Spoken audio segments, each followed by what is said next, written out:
UP CM Yogi Adityanath తన తల్లిని 3 సంవత్సరాల తర్వాత పలకరించిన దృశ్యం.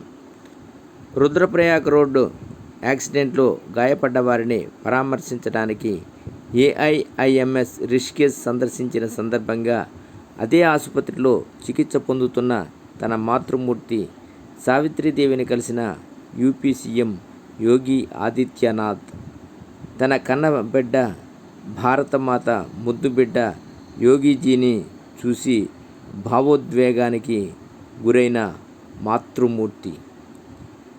యోగి గారు చివరిసారి అమ్మను కలిసింది 2022లోనే. తరువాత మళ్ళీ ఇప్పుడే.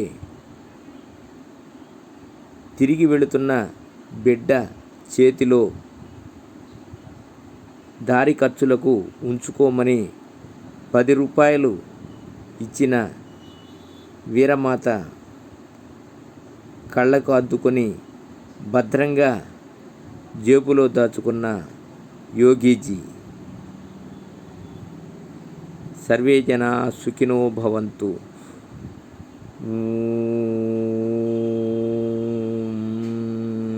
నమః శివాయ.